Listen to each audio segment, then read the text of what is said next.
नमस्कार दोस्तों। दोस्तों, मैंने एक वीडियो देखी। उसमें प्रेमानंद जी महाराज जी वो ओशो की पोस्ट डाल के फिर वो कुछ बोल रहे हैं। कह रहे हैं कि ओशो को गले लगाने जाओगे तो भगवान की लीला है कि ऐसे फंस जाओगे बुरी तरीके से, फिर निकल नहीं पाओगे। उस गली में मत जाओ, परमात्मा का गुणगान करो। ये सब वो कह रहे हैं। मैंने कहा कुछ बोला। इस भारत देश का दुर्भाग्य ही इतना बुरा है कि बस क्या बताऊं। क्यों? भारत में मैं भी रहता हूँ, भारत में बहुत रहते हैं। भारत ने एक से एक संतों को जन्म दिया, पर इस भारत देश का दुर्भाग्य ऐसा है, इसमें एक महात्मा बुद्ध भी आए। और महात्मा बुद्ध ने निरंतर 40 साल बोला, पर किसी ने सुना ही नहीं। वो सत्य बोला, और सत्य होता है कड़वा। किसी ने नहीं सुना, अब वो बोलते गए। और भारत यहाँ से लुप्त हो गया। एशिया में जाके चाइना, जापान, नेपाल, बर्मा, कितने देशों में वो जन्म गया, जिन्होंने माना आज इतनी तरक्की कर रहे हैं वो लोग। और भारत में जन्मे वो, भारत की टच में ही है। नेपाल मान लो उस टाइम पर भारत और नेपाल एक ही था। वहीं पे जन्मे और भारत में घूमे, भ्रमण करा। बुद्धिस्ट लोग आते हैं भारत में, कहते हैं बुद्ध का जन्म स्थान है। उन्हें नहीं माना। तो ऐसे ओशो रजनीश, आचार्य ओशो रजनीश यहीं पर भारत में जन्मे, उन्हें भी नहीं माना किसी ने। और वो विदेश तक पूरी दुनिया मानती है उन्हें।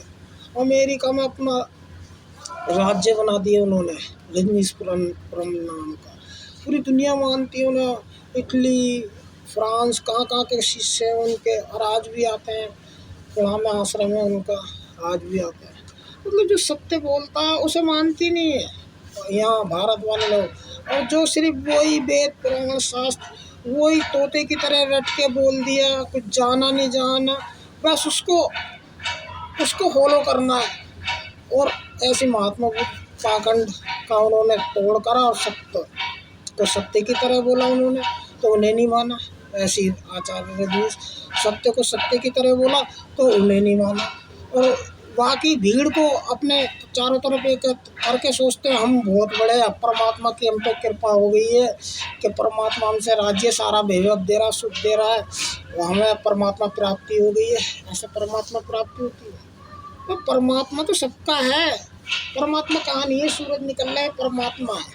बताओ, ये सूरज सबको रोशनी दे रहा है। परमात्मा का अर्थ क्या होता है? परमात्मा सबका है।